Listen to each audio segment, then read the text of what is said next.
Welcome to the Was It Good Though podcast. We'll be bringing raw and unfiltered energy for each movie and TV show that we will be reviewing. Just think of it as turning your movie group chat into a podcast. I am one of your hosts. My name is Jazz. I am Jason. And man, per usual, I got some house rules I want to run through with you. So let's get started. One, we will be spoiling this review. So if you haven't seen it, you haven't watched it, please stop, go check it out, and then come listen to this review. Number two, please like, share, subscribe. Let your friends know, let your church members know, let your family know what we are doing over here at the Was It Good Though podcast. Number three, have fun. We just kicking shit, having fun with my friends. That's what we do. And last but not least, this is not a kid-friendly podcast. So if you're watching with your kids, that's something on you that has nothing to do with us. Let's get to this review. I hear you.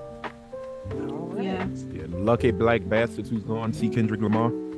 Already saw him. Yo, how was it? Again, lucky bastard. Man, listen. I've seen him. I've seen him twice. You know. So, Have you? My voice is still recovering, man. My voice is still. You was in there screaming. Hey, no, it's I can see crazy. that. I was playing one of the videos. I was playing it back, and all you hear me is, "I see dead people." Did you whisper it though? Oh, I shot that. Yeah, no, he was in that bitch. Come on now. He was in that bitch yelling like a tweenage girl. I was laughing my ass off, He boy. thought he was at a BTS Kendrick concert. I was going that bitch going crazy, man. Well, I don't know who screamed louder, the Ken folks or the Beehive, because those videos I seen of both tours, people are losing their damn minds. We are talking about goats. They're saying them. You're talking about goats right now. Yes, you're talking about goats. Whoa, what was that? What was that? That was an agreement of a Fellas. I was giving you props. Yeah. Yeah, I'll Delta Slim it if you want. I'll hit my leg at the same time. That's what I'm talking about. That's the energy we need. You know. And I'll call you a cracker if need be. Jazz want to be from the 20s so bad. Well, because there was a lot of goose licking. Nigga want to be from Twitter. Hell no. But let's get it. Right. It's for the coos licking. Hey, I'm here for that. This is the Was It Good Though podcast about movies and TV shows. I am one of your hosts. I am Jason. I am Jazz. And we are joined with a host of others today. This shall be an interesting podcast. It's not a panel, but it'll probably almost feel like one. Yeah. I guess let me do some introductions. I'm gonna go just based on how the people are on my screen. So first, a reoccurring guest. He's been on a lot of our horror movie panels, horror movie episodes that we have. He is still probably one of our longest episodes to date. Chris, welcome back, sir. How are you? I'm doing great. Definitely looking forward to talking about this with you all. The great movie, and I'm excited for the conversation as usual. Thank you all for having me. Yeah, man, we're happy to have you. But next up on the guest list is one of our favorite podcasts. Yes, the Talking Ish podcast amongst friends. First up, the friendly neighborhood super Negro. Anthony, how are you doing today, sir? I'm doing Jim fine and dandy. How you be? I'm trying to get into the 30s mood, so I'm gonna say things like copacetic and all right now. Some people say it every day anyway. True. Also, we got another part of your podcast. Yes, Miss Helene Coretta with the Beretta that I silenced. How are you today, ma'am? I can't say I'm copacetic now, so. and Anthony does my introductions. I don't know why he's acting like he doesn't introduce me for me. Whoa. I'm not in this. We're not. This is not. This is Smoking Stack today. We running this shit the way we want to run it. Anthony is getting introduced just like you getting introduced. You good? Thank you. You don't have to do it like cornbread, Jason. Just Put the I'm gun just trying to down. be friendly. Friendly. We're just trying to be kind. We gotta love each other.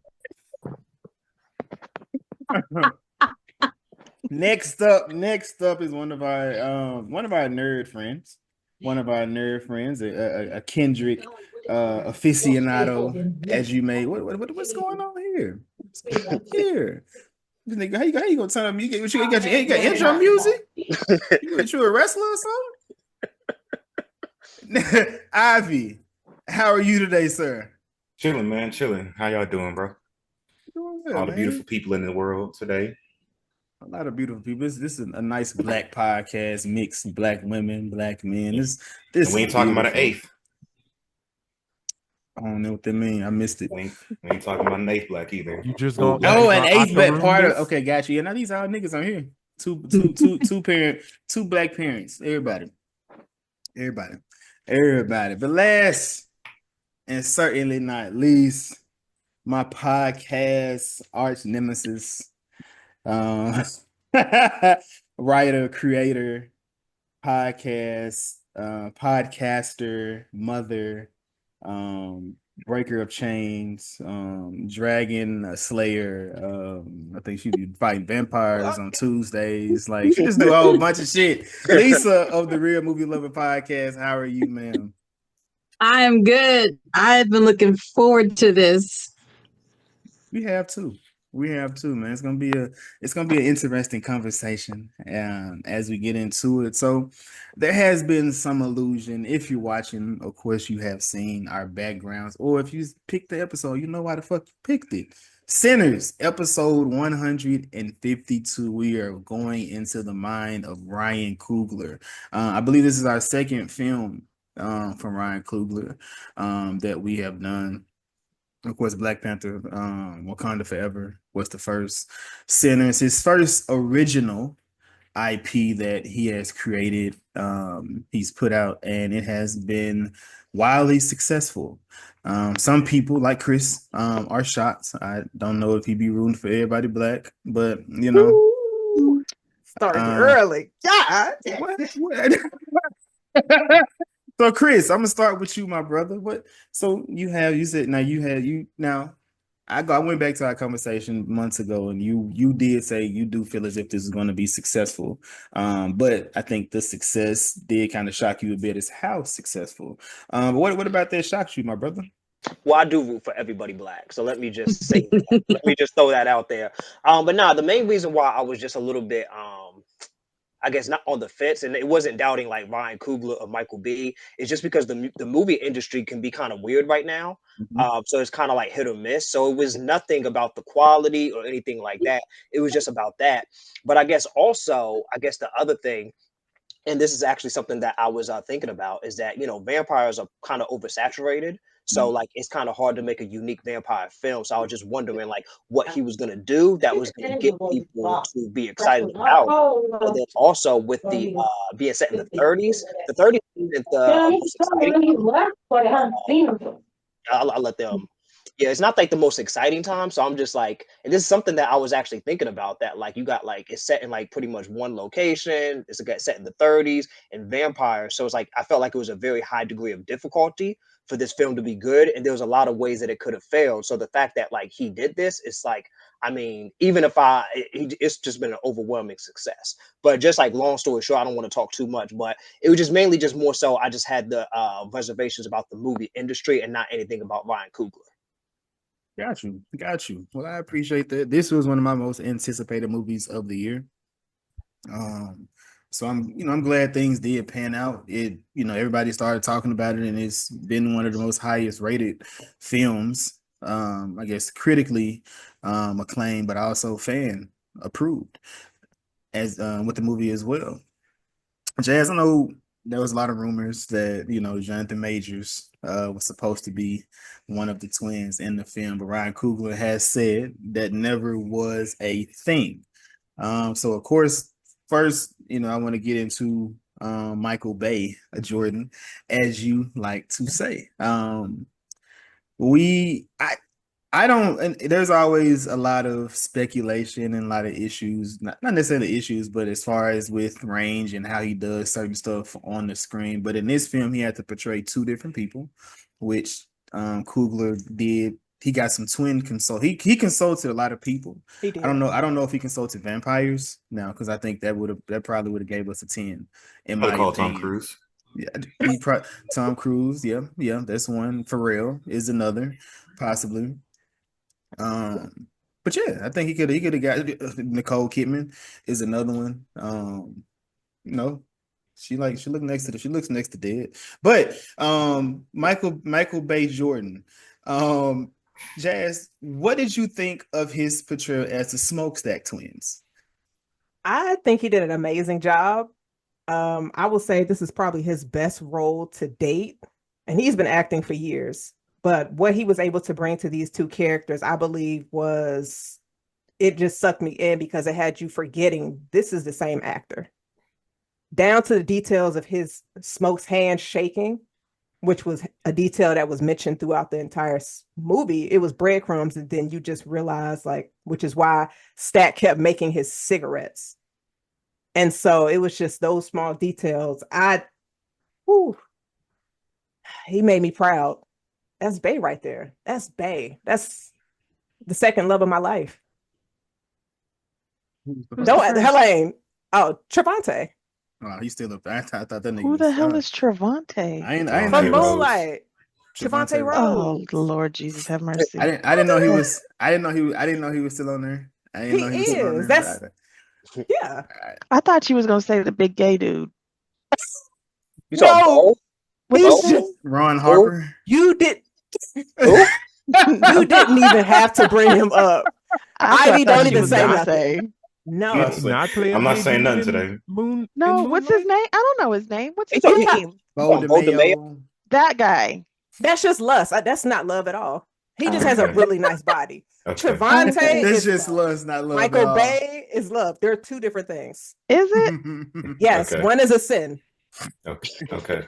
If Michael didn't look like that, would it still be love? What you mean? Yes. Wait, how he look? Not like that. I mean, whatever you like, shouldn't it be soft on the eyes? It should be something that you can wake up to. You know, right? For Don Toliver. You know, he got a good soul. Okay, well, I don't want to fuck any souls. Well, okay, well, what if he looks like BX the plug? No, Big X the plug. Shout out. I mean, since there's not going to be any love. Hey, so speaking of Big X, you know how many eyes I have? Do they really work though? They do. I have 4 just like you, and exceptionally well. All right. We kind of all blind for real. We are. Yeah.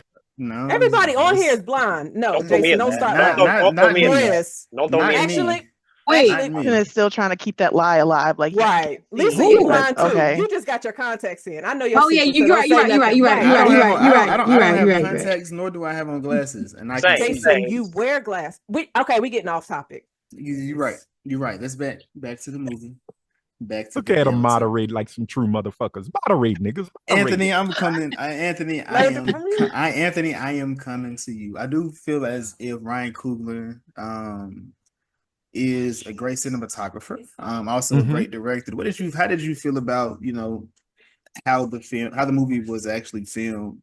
Or the cinematography of the actual film? I'm sorry. My honest opinion, I'm pissed because I live in a town called Lafayette, Louisiana, and these bitch asses ain't got no IMAX theater, so I can't see it in the way that we are supposed to view it. So I had to go see it in regular old theater format.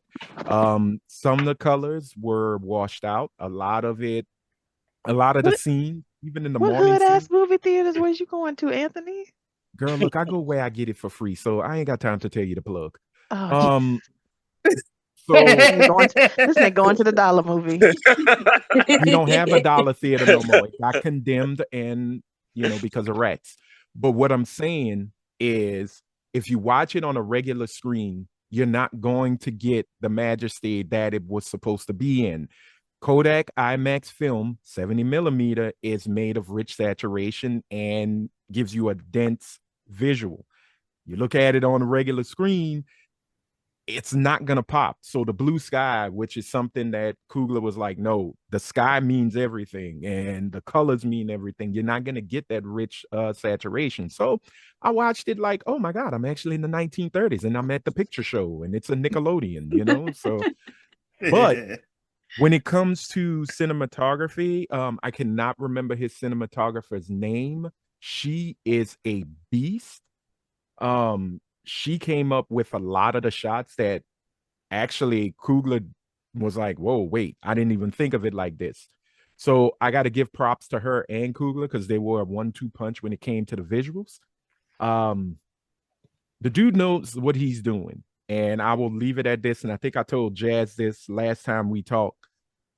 Ryan Coogler deserves to be in the conversations now with the Spike Lees, the Ava DuVernays, hell, even the Tyler Perrys. But I also see him as one of our griots, our griots, depending on where you're from. I'm from Louisiana. We don't pronounce the T. It's a griot. It's a griot. I think he should be in those conversations of who's out there that's doing the work and putting out great product and telling our stories the way they should be told. That's just me. I stick to it. Now, if he starts doing Tubi movies, then I would put him in the Martin Scorsese category. Shut your and ass say up. he is absolute cinema. Nah, I feel that. Her name is Autumn. I was gonna say her name is Autumn Durald Arkapaw. She did Wakanda Forever. She worked with him in Wakanda Forever. Yeah. Yeah. Yeah, and she is amazing. Yeah. Yeah. I was about to say her name as well. So yeah, no, it's dope. It's dope to see that. And I mean, of course, the team of people that he had been as we get into the actual movie itself. The opening scene of the movie.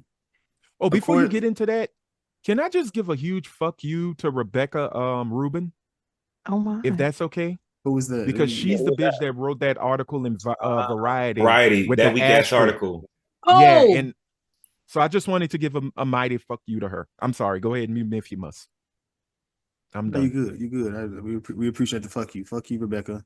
But what I was about to say is now opening of the actual movie. Now, of course, everybody was saying it's going to be a horror, it's going to be a thriller. But now the opening scene, I did feel as if it did give horror elements. Ivy, I'm coming to you because you do a lot of our you and Chris do a lot of our horror episodes. What did you think of the opening scene of the movie? But also, did the film itself give a misdirect, or did it actually give you what you thought based on this opening scene? It kind of did exactly what I thought it was going to do, which is why I'm not the biggest fan of in media res. It just because you can kind of start piecing together everything that happens kind of pretty early on. And it really it depends on how it's written. Sometimes it could take you out of the movie. And truthfully, they made you more so, they kind of did a good job of making you be like attached to the characters. So as you know, like, okay, from the opening scene, you pretty much knew, oh, none of these niggas is making it out except for him for the most part. And it was a great way to hook you into it, especially with I don't do jump cuts either to scares. It's odd to me. It's just, they always take me out of the movie, but it was actually kind of masterfully done. So I'm not even mad at it. It did what it was supposed to do. You say it takes you out of it, you don't enjoy them, or because I know you get scared in watching these movies. So which side are you on? Dude, I ain't been scared since 03, dude. I was like, wait, You said, he didn't get scared. Yes, remember now a few of these reviews, he was like, I gotta watch between my fingers. I ain't never said that. Boy, this nigga lying on people. I ain't never seen a nigga lie. The boy ain't no good. I'm not even. He look, just like I'm not boy, even. Look, I ain't even joking right now. It's okay. I got you. That nigga lying. That nigga lying. I'm gonna have a whole Ivy reel on this. Said I jumped. It's crazy.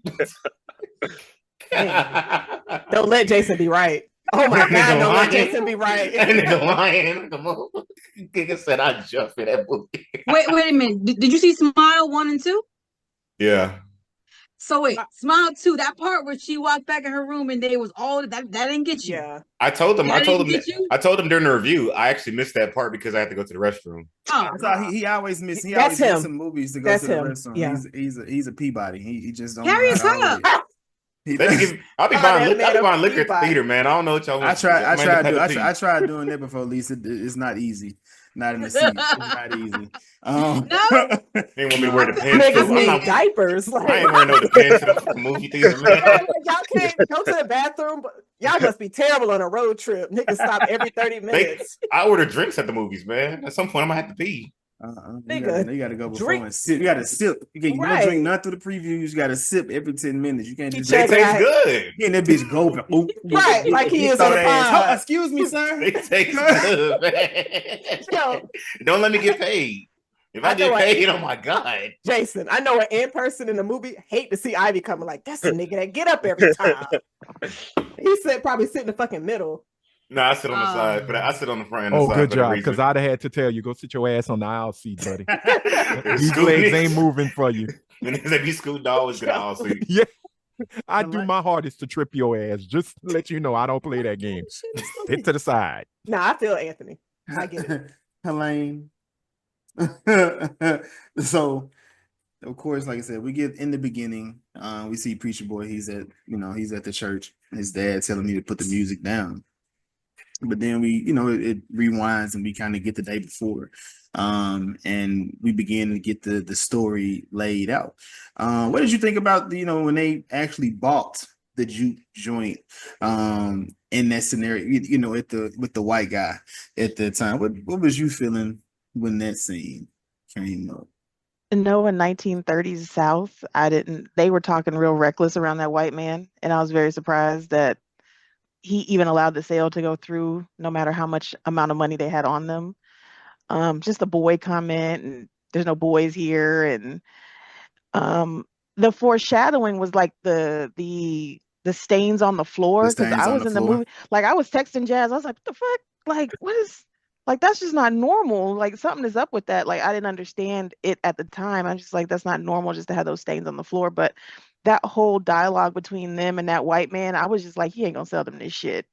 But of course he had to, because the movie had to continue. But they were just talking real reckless to a white man in the South in the 30s that was also carrying. Like, there was nothing for him, which ultimately is what they did, for him to come back with a group of his redneck homeboys and say something and do something. So I was very surprised by that. So okay, so within this movie, you kind of have there's different storylines, and of course, this was one that was foreshadowed, but it comes back at the end. Was this too much in this type of film, or did it actually fit the film that we were doing? Because potentially you have, I'm not gonna say multiple different threats, but of course you have the vampires. Of course you're dealing with racism in the South. Was this too much to you, or did they actually package this properly to you? Was that question too? Yes, it was still to you. I'm still talking to you. At times I thought it was a little much, but overall I think it worked, because you can't deal with the South in the 20s and the 30s and not deal with racism. That was just a part of the time period. So it had to be in there at some point, because it just was life for people of color or indigenous people in that time. That racism was a thing. And the vampires, it was all very, like, it was all almost very secondary. Like I kept trying to figure out what was the main plot, and it's like the vampires weren't necessarily the main plot to me, and I was trying to figure out how to word that, because it's like it's a movie about vampires, but it's like the vampires almost weren't the number one issue in the movie. It was. I mean, they weren't. They were more of the. It was that was the rate. I feel like the racism was the main villain, or the systemic racism was the main. This is me. Anybody feel differently, you can definitely chime in. We'll let you get. But I felt as if racism was the main thing, because racism and trauma, because you're dealing with SmokeStack that they left the South to make something of themselves. They had been abused by their dad. they killed their dad. They had to run. They went to the north, or whatever what do you consider north? North is Chicago north. Chicago is at Yeah. that Oh time. yeah, Chicago Chicago was is the the north. north. I mean, Yeah. So That's Midwest. what they call it, the Yeah, north. so they go to Midwest. North Chicago. migration. They go to Chicago to make something of themselves, and there's been notes that they dress like different gangsters in that era. So you can see that they were probably playing both sides because they had, what was it, Irish beer, and then what was the wine that they had? Italian wine. Italian wine. So they was playing the Irish and the Italians against each other. Go ahead, what you got, Right. Anthony? Well, no, if you go to the Spotify playlist for the soundtrack, Mhm. each of the songs will give you a newspaper clipping. Mhm. And it talks about the Irish mafia and the Irish mob and the Italian mafia are at each other's necks. Tensions are flaring. It speaks of their last big job before they left Mississippi, because SmokeStack robbed the bank before they left Mississippi. Then they go into World War I, and then they go back to Chicago. Mhm. And that's where all the fun starts for them, But they worked under Al Capone until Capone, I think, either got imprisoned or he was in prison. Okay. And once they did that, they played both sides, took what they had, came back to Clarksdale, Mississippi, and as they say, the rest is history. Also, one thing I just wanted to add to Helene's point, I had the same thought that this was about vampires, but it kind of wasn't. And I do, not to get ahead of myself, but I thought the movie was going to go a direction. And I guess a question I'll have for y'all later. And it didn't go that way. And for me, if it did, I think this would have pushed the movie up a little bit more, because I feel like this movie was almost using vampires almost like for a message, almost, because it's like this kind of like this merger between racism, music, trauma, and all of these things. So I thought it was going to go a different direction, but I kind of had that same thought as Helene, that it was like vampires really felt secondary, and you see them with Remick early on, but then there's like a long stretch of the film where you don't, and it's like creating like this world building, and kind of like also just added one just thing to Helene's point. I do think it did a good job with the world building, but I kind of felt like it was a lot. And like one nitpick, I guess maybe like, I guess you could say that it went on a little bit long before you see vampires. That's a very minor nitpick, but that is something like a criticism. But I actually, like, later on have a question about y'all about what I thought the movie was going to go, but we'll get to that point. I have one more thing to add to Chris and Helene. Yes, there is a story to it, and there is a plot. And you know what the whole plot is? Our black asses need to stop inviting every motherfucker to the cookout. This was a cautionary tale. Yeah. Stop inviting everybody and they Meemaw to your cookout, because you never know who's going to come through that door. If the white passing bitch hadn't invited them, it wouldn't have happened, because the niggas was like, we good. That was part of them. But that is, of course, it's called sinners. So of course, the 7 deadly sins are the reason that they fucked up. Greed was Stack's problem. He had her to go out there. That lust is one, but he had her to go out there to go get that extra money when they would have just been to try to get the extra coin to make ends meet in that situation. They would have just had to figure out something else in addition to this, but this could have been something they had. They didn't need them three white people to come inside of their establishment for anything. There was just 3 people. Yeah, they wouldn't have they weren't gonna make or break their night. They could have kept on moving. I would say but more on Pick Poor honestly. Lassie Clean was a bop. I got a question. Jason, you mentioned the 7 deadly sins. Where are the other 5 presented? Which one? What are they? You said they're present. I did, yeah, they are. I know. Because you don't come at me if you don't know what they are. My nigga. Well, hold on. I'm asking you where you saw them in the movie, so I would assume you know what they are if you saw them in the movie. What are they? Please you tell us me where you saw them in the movie. Oh my God, you got lust. Everybody was fucking. You got greed. Of course, that's why they kept stealing. You got stealing. They stole everything. I don't think stealing is a sin. Wait. Stealing is not a sin. No, it's not one of them. It's not the 7 deadly ones. It's pride, it's in the commandments, sloth, buddy. greed, gluttony, envy. Okay, go back. Go back again. Go back again, Helene. Go back again. Say it again. Your phone. Pride. Okay, pride. Okay, so excuse me. Yeah, pride. We could smoke. That was his issue. What? There's greed. How was Agreed. Pride? That stack issue. Hold on. What do wait. you don't know how Smoke was prideful? How? No. I'm asking you. Yeah, how? The way he was carrying himself in that establishment. That's why Annie had to be the one to be level. Like, hey, bro, this isn't Chicago. We need to bring it back Ask down the to niggas to here. pay for I what could they. see that. Ask the but- people. But you have Smoke but saw you- the numbers. So if you out here giving people free whiskey Yeah. and we got numbers we need to meet, that's not my pride, my Yeah, nigga. no, that's me that's making not sure pride. we're That's not budgeting. pride. Yeah, I don't That's think it not was pride. pride in that. Money I don't think it was management. pride in that instance, though. But I think Smoke was prideful just because of the way he carried himself. Like he said with Annie, he was prideful in the fact that he wanted to kind of He didn't want to say I love you. Hell, half that them niggas part. don't even try to do that. Or you could say Sammy had a lot of pride as well, because he did not want to turn towards the religion, and the music was actually his religion. And it was his pride before his fall about getting slashed in the face. Also, his father was very prideful because That's- he His didn't father want was to hella see, prideful. Okay. Yeah, I'll say he his didn't want to dad, see yeah. Sammy, again. see Sammy go to again. Roddy Morning. All There's 7 plenty. all There's 7 plenty of of them. lust. Hey, you didn't even know. All 7. You didn't even Who know. gives a fuck? All 7 of them work in the movie. You didn't even know. You gotta tell us when, because I'm sitting here Why? like when.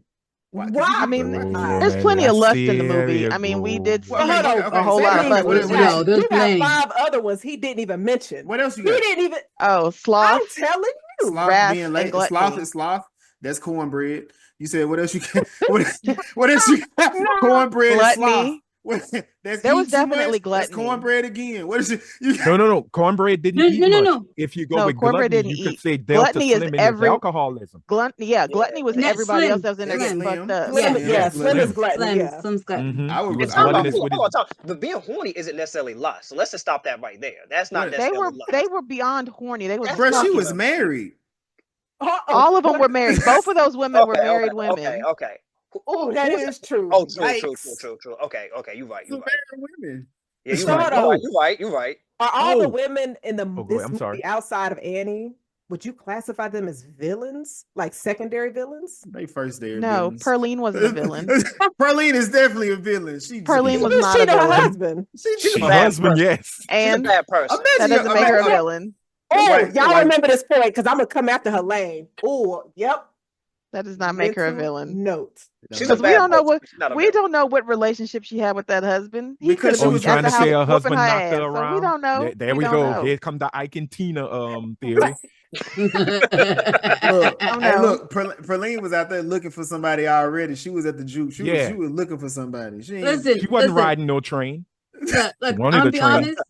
She had just been walking all day. What you got, Thank Lisa? you. A woman, honestly, from what I can gather, a woman who is in a Ike and Tina type of relationship ain't that bold, ain't that reckless, and is definitely not able to leave the house that late night without telling where you going by herself. Like, Preach, matter of fact, Lisa. I'll do you one Preach. better. Even if he wasn't an abusive husband at all, a regular guy, I'm still shocked that she left the house at night, dressed all night. Where you going? You know what would have been a good little piece if the husband rode up there, was like, "Where my wife at?" And she's smoking in the grass. No, he should have been one. He should have the guy. You know, they had the one scene of the guy that Outside. they got cut. Hanging He on got the door. put in and Oh, threw him out. if that was the husband? That should have been her Look, husband. just because That should've been Pearline's her husband. old Put like, ass where's Pearline? husband was at the house does not make her a villain. Look, women were notorious back then for marrying motherfuckers that was 30, 40 years older than them. His old wrinkled balls was probably at the house smoking a He corn could have pipe, been. He not could even have paying been attention to the fact that she You just wasn't created a there. So whole story. Pearline was not a victim. That man, He said the whole story. Pearline was not a that victim. man- She was that not a man- villain. That man had just came out of the cotton field. Thank you, He had Jason. been working in a hot don't know that. sun. Did you see made his Pearline? quota. She's Pearline on had a- on silk. Her man She's was on- in no goddamn cotton field. She's I on the don't tr- think she. Nah, She was on a I'm- train- I'm she gonna on a lean train on Pearline you. did station not looking have for a something to man in the do. cotton field. No, She was on Shalene, the you are train correct, station looking for girl. something I'm to with do. you on that. Yes. Yeah. Oh, so she got a rich Ain't one. no way. I think she Oh, that- probably does. not rich Yeah. necessarily, but he was more well well off. off than those. Yeah. Okay, He well, worked in if the she shop. went- now keep in mind, y'all are saying that and y'all looking at it as is. Folks who worked in the cotton fields, they would save their money and go get some of those fine vines, as they would call it. So Nah, but she was just walking hold around the on. depot like that. The way she carried herself, though, honestly. That part. There Did was not Go give. ahead. But there were women who were like that who worked in those fields. There were many. It wasn't always, well, I was going to get to the youngins and then I was jumping in No them way. fields. But some of them did carry themselves with distinction. And you could look at it in the church. Even though they may not have been wearing the gloves and everything, Pearline, man, might have been in them fields. Now, he could have been an Okay. overseer as well or ran the general store. That's what I want. No, I You think you wanna misunderstand what Yeah. I'm saying. Somebody Harris. whoop I'm y'all not asses. saying the ladies of the field are all like that. They could, like you said, carry themselves very well, but there is another level to how she was, and even her, in the delicate way that she handled her hand, everything. Like I'm like, you don't. No, pick I see what cotton. you're saying. No, I You don't pick agree cotton. 100%. But well, we seen her don't pick- hands she without don't the pick- gloves. She There don't were. pick cotton. You act like there weren't affluent black people. Like Thank that woman could have you. come from an Oh my God, affluent, I'm not somewhat saying they affluent don't family. exist. I didn't say they didn't exist. I'm trying to defend this Pearline was poor not man. picking no cotton. Her man wasn't picking no cotton. You know what? So. He dodged a bullet. And Pearline is the not a bitch is villain. smoking. The bitch, there's barbecue bitch known as Pearline on the ground. It's over. The man lives a happy a Barbecue life. bitch. Get your Anthony. wooden nickels, black man. Nah, Anthony, I was had gonna say- enough. I was She gonna said say she's smoking. a very good supportive wife was Cornbread's wife. Yes. Because Cornbread's wife is the reason Cornbread got. But That hold Yeah, on. bitch was like, is. she was like, Sure. oh, we could we can live, make- we chilling, watch your mouth around my wife, and then it was her ears perked up when she heard about some goddamn money. She the greedy one. Yeah, That's now what she she was right there. greedy. Yeah, that she was got- greedy. She got Cornbread Yeah. killed, She basically. I'm can sorry, make- Jazz, but make also, Yep, did y'all realize? her pregnant ass got Yeah, Cornbread that's killed. what I was about to say. Cornbread wife was expecting. Now that's probably baby number 17. We got to take care of these nigglets. You best be getting some money. Thank you. So at Nah, the end of the day, look, if she knew if what a some job- money. She knew SmokeStack wasn't shit. But hold on, if a And- job opportunity comes and then it's a stack of money, that's gonna make me support my man to go on this job and put his thing in my mouth. Look, Exactly. That's we it. That need was it that right there. money. She was like, she said, Listen. what kind of money is gonna make Right. him do that to me? You need to make that Right. dollar. yeah. Hold on. You gonna get paid and slut me out? Make What it happen. kind of, Go to how work. much, Make it how much happen. money in the 30s does it take to get your dick sucked? $20, because $20 was like What's $200. 20? I was gonna say, back what's then. $20 in the 30s today with inflation? About $200 with inflation and Trump's tariffs. Damn. You making bank, boo. When he said that line, she'll even let you put it in her mouth, and I saw that she didn't recoil or say nothing. I was like, oh, she about it. I knew Yeah, right she there. knew the She deal. about it. She about Yeah, it. she knew the She deal. about She it. understood. You better water your thick ass in that She was damn drop top like and that go make woman this was money. pregnant, and like you said, I'm sure that was not baby number one. She is very familiar with a penis. Yeah, she's yeah, like, but- I do it for free. I get more money now. What we talking about? Exactly. And every sperm is sacred. She ain't gonna swallow. She knew the code. We can't Okay, assume that. man. We can't assume that. We can't assume. I seen it in her eyes. I can see it. I can normally see it. But Oh, you think she a babysitter in the throat? Okay, sure. Okay, we'll run with that. Wow. I did not know that we were going to get into such Where else X-rated do you babysit? conversations. he did that. Ma'am. Yeah. Me and my innocence.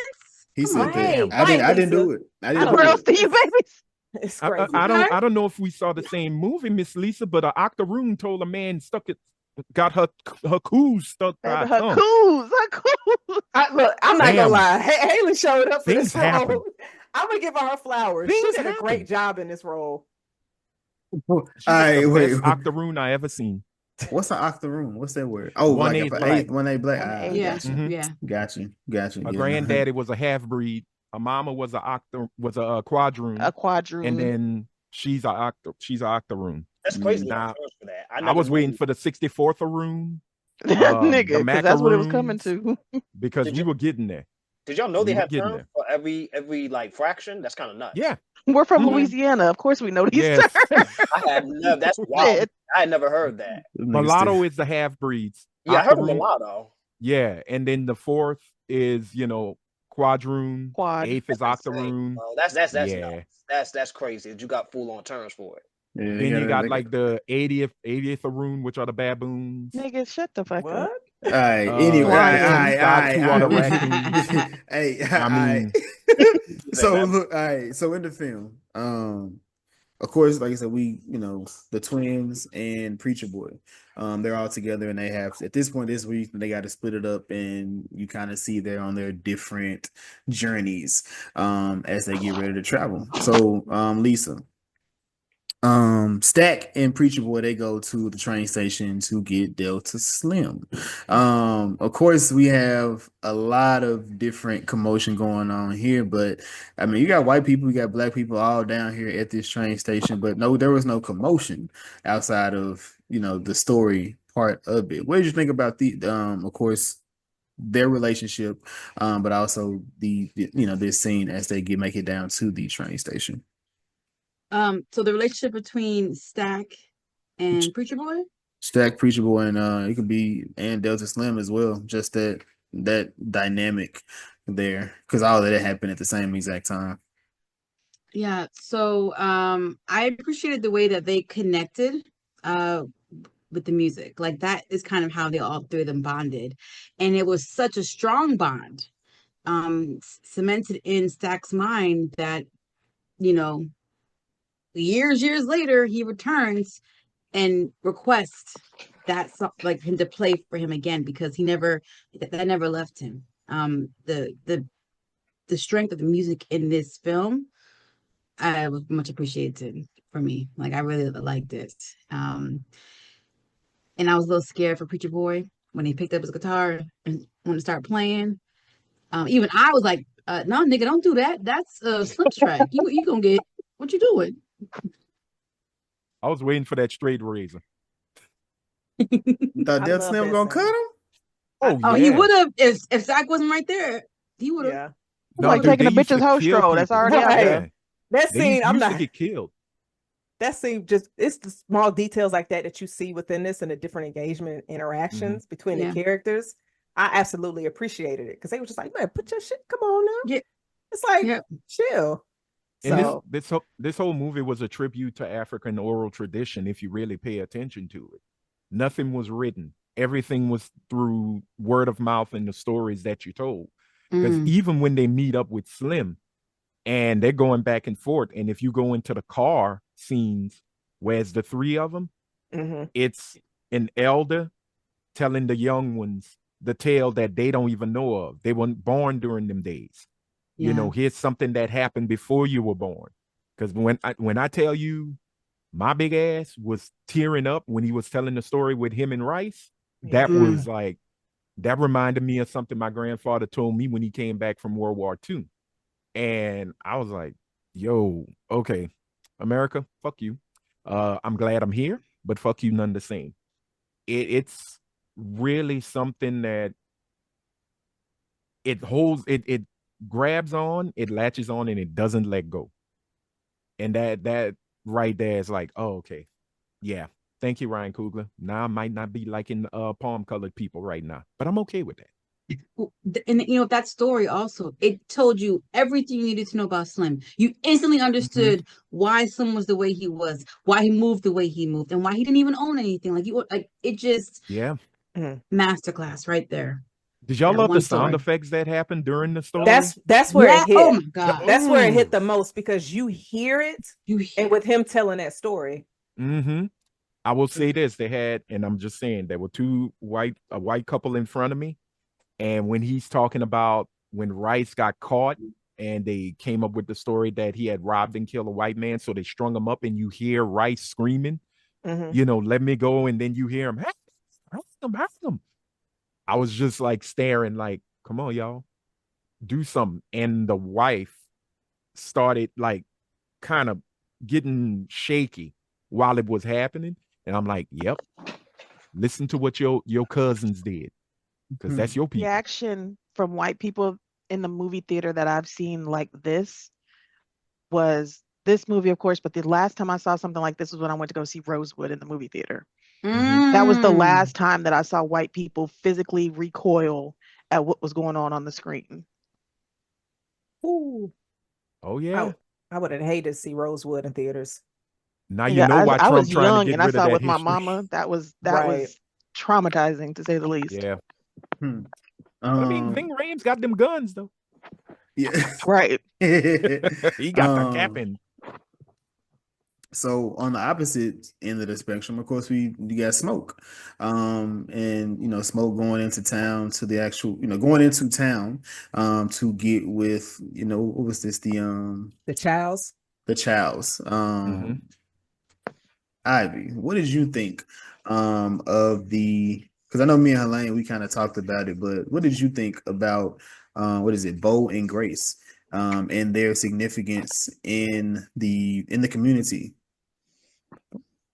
I think they actually did play a good, pretty much example and metaphor of kind of the Asian Americans' role in the 1930s in America and how they kind of naturally had to play both sides because, as you know, clearly black people were not allowed to go into like white stores. The only people that were allowed to even get loans or have any kind of leeway to own stores being that kind of community are the Chinese Americans. So you do see how, as you clearly see, one was a little bit more integrated than the other. The other was more cautious, and it did give you like a sort of duality of how it is. Yeah. Jazz, I know that was something that, you spoke about. We actually talked about it too. And I think you sent me not a documentary, but a YouTube clip about the Chinese in the Delta. So what did you feel or think about, of course, this with them being in the community as well? I think this film did a great job with that because when I went to go see the film and then I saw that series that's on YouTube, and I'll make sure that we tag that in our description of this episode, you saw how it was split to where you have one side colors only and then whites only. And then the way that when the daughter went to go get Grace, it was a one shot. She followed her to where you saw different people on the different sides, and Grace is working on the side where it was whites only, which also show. I mean, when I did my rewatch of this, I looked at a lot of Grace's mannerisms, especially in this particular scene, which is why I cannot defend her later in this movie. Mm-hmm. But we'll get there. You're a real one, Jazz, because I'm sick of it. Yeah, because I understand why the decision that she made, but realistically, Grace did not fuck with them like that At all. and Grace was going to bounce immediately. Bo is the reason. I'm not going to go into detail, but I had to sit here and watch everybody kill Star-Lord for like over a year and a half. But they are shooting her all the bail in the world that I've never seen people trying to save her. Our Lord deserved to die. So did Grace. That's why they did the All right, y'all. Also, if you really pay attention to it, Grace is a masterful code switcher, unlike Bo. Exactly. Yes, she is. She is a masterful. Because she turned that nigga twang on the minute she walked in that Negro store. She had a Southern twang earlier, when she's like, when old girl came and said, "Mama, Daddy needs you across the street," and she's like, "I'll be done right with you." Mm-hmm. Boom, and right when she came in, why that two man bleeding on the street? And why you bringing trouble with you? And they over there talking numbers, which I absolutely love. The one thing I do love is the fact that in that documentary you talk about, because I watched the whole thing when it premiered on PBS, but also just hearing the fact that seeing Asian people sound like the shake and bake girl when they're talking, it is hilarious. But again, these are folks who were brought to America, work on the railroads, worked in the stores, also worked in the cotton fields when black folks was like, ain't gonna be us no more. But then Asian folks had something that black folks didn't have: unity, because they walked off the cotton fields and said, y'all ain't paying us enough, so we gone. Thus creating the yellow laws, which shipped their asses back to China, and then they found a way to come back. They were able to come back. They were able to come back, but guess why? Our black asses. The Civil Rights Law, Civil Rights Act of 1865. That's the first time. The second time they get full rights in 64. Why? Because black bodies and black blood was spilled. Just saying, don't be mad, just be educated. So when you see Grace is that perfect representation of, may make some folks mad, Asian attitudes towards black people. Asians are the model minority for a reason, and that is exactly why. They have been able to float between multiple different kinds of spaces and be Which okay. Is strange. Because they're never looked at as menacing. They're never looked at as anything but what, oh, they're either smart at math or they're looked at as, they have their stereotypes and they stick to them, but they also stick together. There's a huge Asian community in New Orleans when I grew up. I did not know of East New anybody but Orleans. Black, white, and Asian. And the Asians specifically were either Laotian or they were Vietnamese. And that was it. We knew of That's because Vietnamese of and we knew of Vietnam. Laos, and we knew, and the Laotian community and the Vietnamese community in New Orleans, you would think that you were back in their own countries. They have their homes, their neighborhoods are set up like they are in their own countries.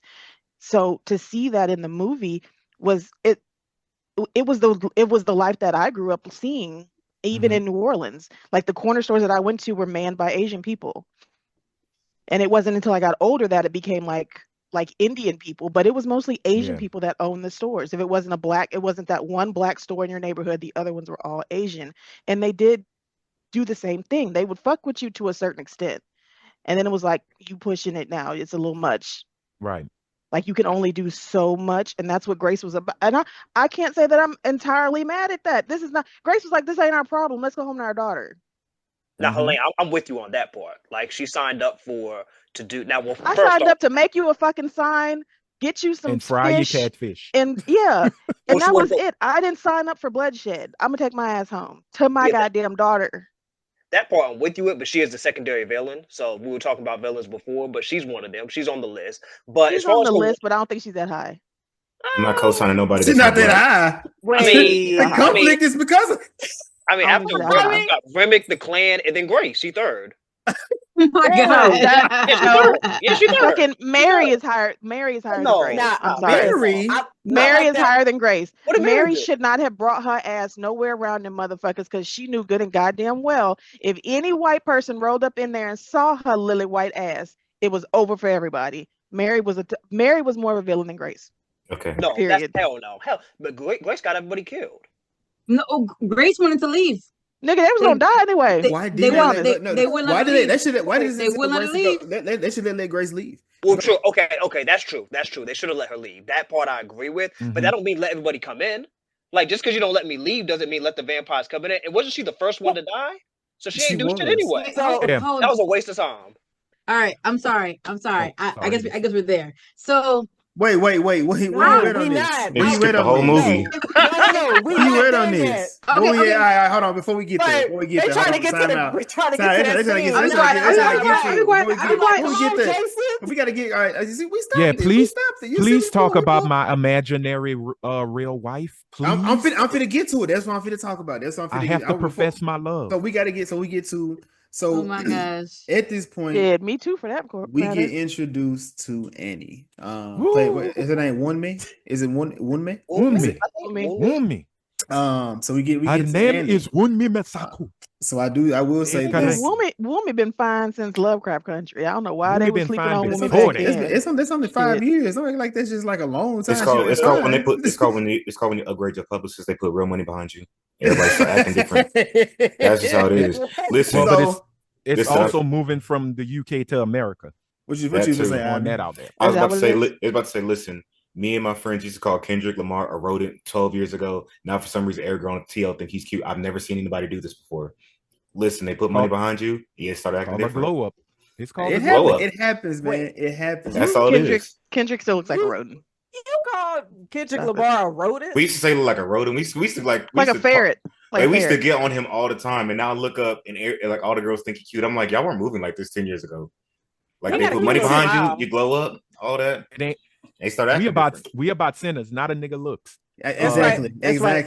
I'm just helping. Look, I was just giving an example. I love the example. So Annie, this introduction scene of Annie is this is my favorite.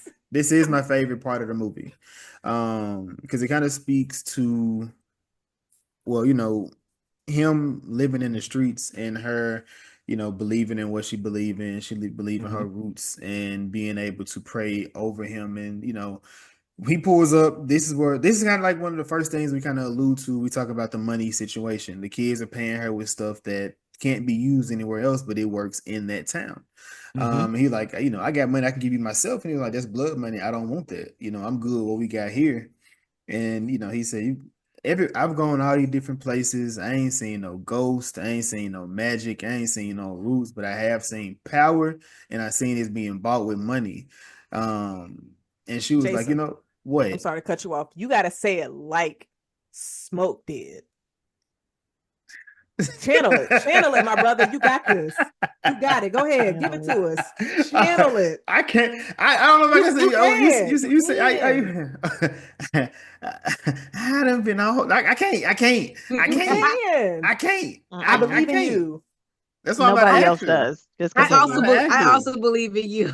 You don't believe in Joe Hendry? You believe. You believe. I just need a good laugh, so make it Come happen. on, Jason. I can't. Damn, Anthony. Is this what peer pressure looks like in your 30s? Yes. Jesus Yes. Christ. 30. Oh, sorry. Yep. Yeah, 30s. Mm-hmm. Yeah. Yes, I'm 35. Oh, not me. I'm talking about them. Yeah, look at you. This nigga here. 29. The fuck? We No, are you the eldest. All you gotta say is power and money. I can't say that. I can't twang. I can't do that. I'm sorry. About power and money. Was it money, There we power, go. respect? Which Money, mean power, respect. What you mean, like, yo? Which I bet they if- done right play- here, right here, I They bet done if played Drake- that in the movie. Hey, and Jazz, don't do little that. Kim Jazz, would've don't do showed that. up. Don't do I that. bet if Drake said ain't it in a this. song, Drake ain't in this. he'd be able to Drake channel not it. in this. Drake not in this. Drake not in Good. this. Of course he wouldn't be in it. He He too light shouldn't skinned. be. That part. Well, no, as he I would was have been. saying- He would have been the perfect maroon. Haley Steinfeld made it. So here, Drake would have coulda been the made it. perfect He could have been the Octoroon. Irish. He could have been the Irish vampire. What's up? Oh my No. God. I would have been like, Jewish. shoot him first. He's Jewish. He yes. would have definitely died. Oh no, he would have ran. Yeah. I'm just. So y'all I for don't care. I real? don't care. What I was trying to get to was Annie said, Negro, I don't give a damn what you believe in. That didn't stop me from praying for you and doing every ruse that my mother and grandmother have passed down to me to make sure that you were safe. And do you got my bag on? And guess what the nigga had on? Oh, He had that bag. bag on. He was But gonna what have was the that. clap? Oh, no, she what run was that his nigga. clap back? She run What that was nigga, his man. clap back? Because his clap back hit ooh, hard. that's when I kind of teared up. I was like, he Yeah. said, Why it ain't everybody saved my else. baby? And Nigga. that there is where I feel like people now whatever you believe in is what you believe in, but I do feel as if this is the excuse people use to go at people that believe in whatever they believe in, because they say, because people feel as if you can pray and then things are just supposed to happen whenever you make that prayer, whatever you put in that, but life still has to life. And what they say, faith without works is dead. Just because you was praying to, whoever you're praying to, that doesn't stop a illness that you don't have a vaccine or a cure to be able to fix. If that kid has that or whatever issue may have happened, that just happened. There's no changing or turning it. So so that retort, I understood where he was coming from, because it was coming from a place of hurt. Smoke, his entire thing, I feel like his whole demeanor was just like he was hurt the entire time he was there, but Annie softened He him. was. You know who he reminds me of? He had PTSD. That man had trauma. Trauma on trauma on trauma. You know who he reminds me of? What's that? What? You remember old boy from Nosferatu? Yes. The one Which that got one? cheated on by a spirit. No, not him. The one that ended up having sex with his wife after she died. Oh, that was dead. Yes. Yeah. Craven. That's who Smoke reminds me of. I didn't get to watch that movie yet. It's because he definitely leaned into a lot of skepticism. He obviously wasn't being drunk and belligerently wilding about it, but he was like the skeptic, and Smoke did kind of show a lot of signs to be a skeptic. He didn't really believe in none of this shit that she was talking about, but he loved her and he always stuck by her side. So he kind of just did it. He kind of just did it in good He faith. Believed in it enough to take it off at the end, because he knew he was coming to the end of his I mean, life. There must have been some form of it he believed but wait in. wait till the mid credit scene, because after you see what happened and the nigga tried to bite his neck and it didn't work, he realized it wouldn't work. It wouldn't work. Like he realized, like, oh, this was shit is vibrating. real. It He's like, oh, this vibrated shit's and lifted real. off his chest. So that was the moment when he learned. But up until then, you could tell based on what he speaks, how he acts. You know that you've been around somebody who's like atheist or agnostic. You kind of know how they are with stuff like this. We had one on the podcast. Oh. And they kind of move like that, where some like who will never really truly stick their feet in it, and you're just like, oh, and never really stick their feet in it, but they would like say all the things just like, yeah, nigga, are you a non-believer? And then they kind of go into a whole spiel. Yeah, that's smoke. But also, if you look at what she put in the bag, there was a tiny piece of like a silver metal. She also put a little piece of I thought it was garlic that she put in, because most Mojo bags have colloidal metal, garlic, and I can't remember what else. My great grandmother used to Usually, make them like if things. it's a gree bag, it's either got a bone of some kind in it, bone. a metal, a gem, or a Yeah. stone. Everything has to be connected to the person who's wearing it. And once you bless it and you lay it across their neck, it's game over. They are, they're walking wards that evil spirits cannot touch them. So the fact that she has that belief, which comes from the motherland, because that's Vodun, which white folks turned into voodoo, that right there shows you what Slim told Sammy in that damn juke joint about the blues coming from home, but yet religion was beaten into us. So again, I've always said it. No matter what you believe in, if it is the original faith that the people who look like you, if that's what they believe, that go with it. We had a polytheistic faith-based run in Africa, our ancestors anyway, just like the Greeks. But when them Catholics and them Christians came in, Greek religion became Greek mythology. And then it became just like with the Vikings. The Vikings had a polytheistic run, and then it turned into, well, that's Nordic mythology. So again, I'm just saying, colonizers, stop coming to the fucking cookout. But they can't help it. They can't help it. We be minding our own business. It's a bunch of remix. It's a bunch of remix. And they just outside. And then there's a nigga that invites them in, man. It's it's crazy, right? And that's cornbread. Always that's cornbread's fault. Crazy. I watched Post Malone with the braids in his head. There's always somebody to invite him.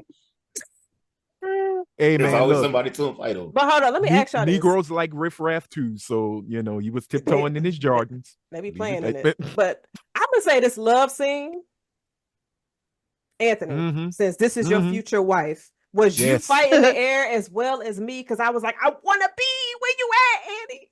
No, this is crazy. There were two moments in that movie. Is crazy I almost punched the white couple in front of me. I was so hot and bothered. In the back of their head. Whoa. Just go tell Woomy. But I wish I was licking his ear. I was like, damn. I will say Excuse me? Ma'am, Jesus, calm down. What? That's what she did. Y'all watched the movie. Look.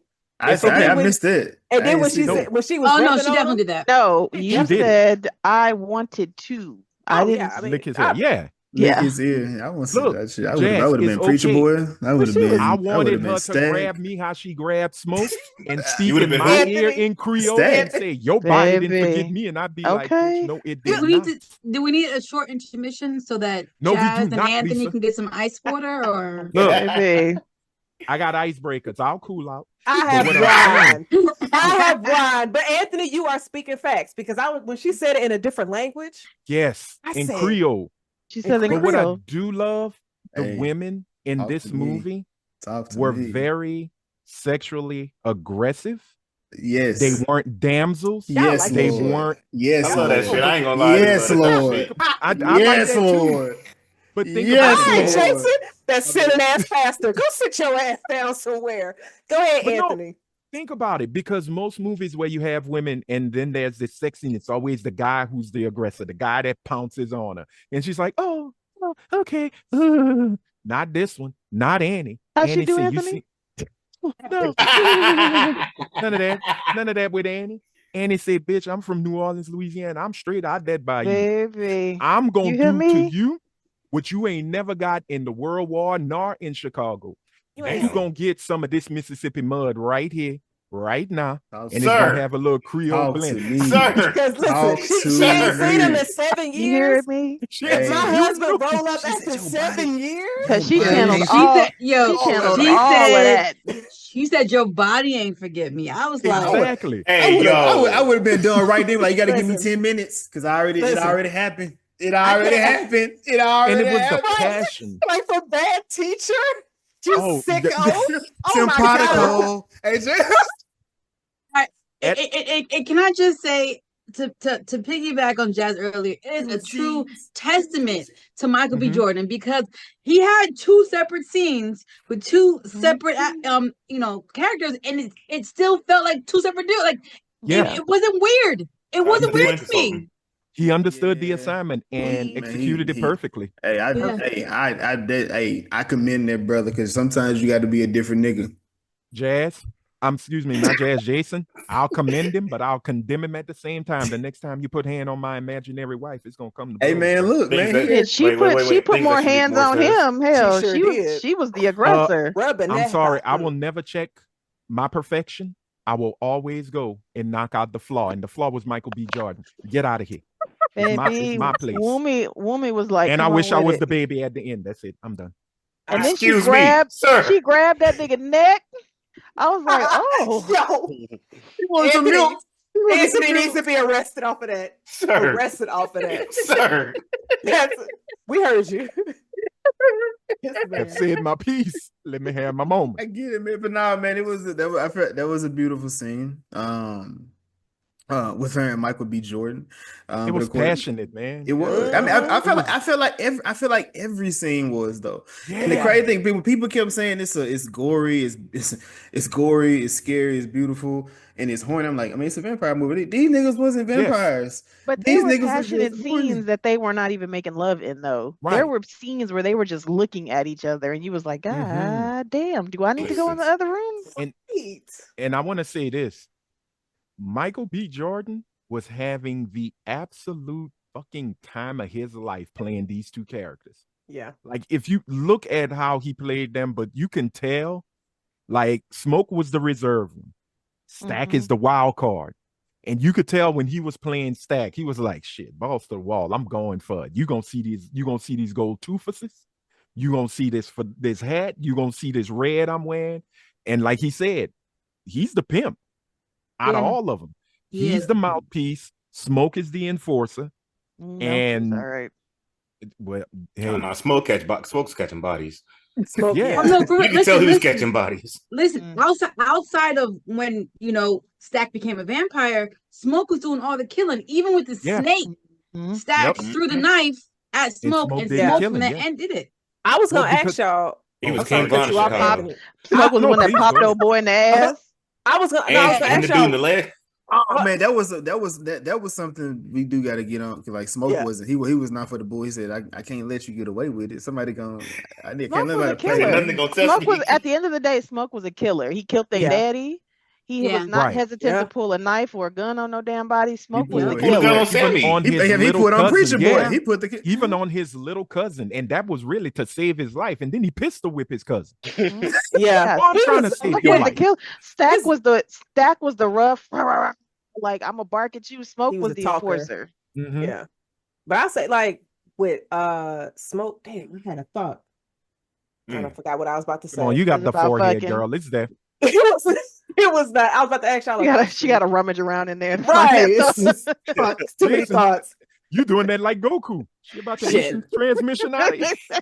I forgot. That shit gone. It'll come back. But you know what was interesting? What we was talking about before was that each of them had very different women, but the women were aggressive, but in a feminine way. Yes. They ultimately were different women, but the men wanted different things, but they also wanted the same thing. Like, both of them became very soft when those women came around. Like, we saw Annie say, like, I want to, like, what you call it, the mammy titty hug? All he wanted to do was lay on Annie's boobs. But your girl said the same thing. She said, you put your tongue in my coos and you just wanted to lay on me and shit. That's all it is. They just wanted to they just wanted to lay on the bitch and be soft and be okay and not be worried about who was running from them and who was trying to find them. So they ultimately wanted the same things from those very different women at the end of the day. Oh, that's all we want for real. Well, get the fuck out of here. Come on, somebody. What? Come on, somebody. Look at that. That's all we really want, yo. Niggas not laying up in my teeth. Hold on. Before we get into our Jenny Jones, niggas ain't shit run. What I'm saying is, Jenny Jones. That is a They call don't. back. I was gonna say, I don't think they know who Lane? Jenny Jones Who is they? Everybody 40. No, Yeah. we not. Not Jazz. 29. Yeah, no, we Ricky not. Lane? Yeah, what you mean? Jazz just said how Jazz old been 29 the last 10 Okay, years. I you know. goddamn lie. Right. Look, as the elder aren't of allies. this episode, as the oldest on this episode, I think what it is too is like Helene was saying, is that soft moment. Y'all are our safe space. Yeah, we may not show it to you, we may not yell it on the highest mountain, but for Stack and for Smoke, that is the safe place. Not just between your legs, but being held, being able to talk to you, That's a being good able to place be too, loved though. by you. It is a wonderful place to go. But what I'm First, lick my saying face is, first. It might be safer. Preach, Anthony, It might be preach. safer. what I'm Alright. saying Take a is walk before you do it, though. true. Freaky ass nigga. Oh my god, Freaky bro. Oh my no. god. I'm trying to see how I your want day you been. arrested. I'm trying to see how your day been. I want you arrested. You worked hard today. I'm calling the police. Are you doing that, Jason? You worked hard today. It's like, you know what? Jason be on some. That coworker pissed you off today, didn't He he? said it ain't be like it ain't That flavorful particular- enough. Go take a I lap. can real taste quick. the aggression. Niggas say, go take a lap. Go take a lap from me real quick. It's not enough. It's No, not that's enough. crazy. Oh my You God. see your neighbor outside, you like, damn, girl, this your Like, damn, that's a good Put it time. like That's that. a good time this week. Oh, he would have been But- just fine know with what? Pearline. For the religious side, it's the church. For just being a man, it's his woman. That is the sanctuary. And that for Smoke, it was Annie. For Stack, it was Mary. Now Stack was trying his hardest to keep his pimping. You know, like when he told her at the train station. You Well, would you have say that white girl. but you. Yeah, but you. I was told gonna you say, to but stay that- the fuck I don't away, think but Ma- you ain't heard that either. Nigga, that bitch she wasn't wrapped too tight. He loved the She shit out was that white smart. girl. But he seemed like he the one that liked that toxic shit, Jazz. He Yeah, loved the but shit out also that white Stack- woman. fine. Stack was Mary toxic did. They as were fuck. kids. They were kids. Which when one did you like Smoke and more? Stack went to their house. No, Stack. Anthony? She likes that. No. Wait, which twin she like more? Yeah. She definitely Annie on this podcast. What do we say? What was the question? What? Oh no! Jazz What? is definitely Annie. You are definitely yeah, Annie. No. What I was saying Grace is, or Annie? Which one is you? It's not. It's not. Neither one. Neither one. I already know which person I am from the movie. right? She married. Nigga, Jazz Mary. I is, said Mary. Jazz is, That's not me. Jazz I'm is sorry. that I said goddamn Annie. Mary. It's Mary. I'm a No, bad. My bad. Jazz Mary. is Pearline. I was gonna say Jazz Since ain't we Annie. here, since we here, Jason, because Yeah. I was gonna wait because I asked Jason. I was just like, we are going to make a list for our guests that we have here today. Which character we think y'all are from the movie? Ooh. Yes. So me and Jason get the pick. Jason, Call do me you have cornbread. your Oh, I'll list? fight damn. the fuck out of you. I do. Jason. Yeah. Do you want to go first? Or you want me to go first? Anthony, Because it what might did be you just say? some. Yeah, he got a little violent there. I was just like, What do you say? talking shit. No, I You'll said hear it call when me you'll hear it on the call me playback. cornbread Rewatch. and I'll bite the fuck out of you. And then Helene eating cornbread. I would. Don't cheesy shoot. bread. Well, and I'm gonna let you go first, Jazz. 'Cause I told you it was gonna be. I told you it was gonna be that. Shit, look, I'm standing 10 toes down on my motherfucking list. I don't care. So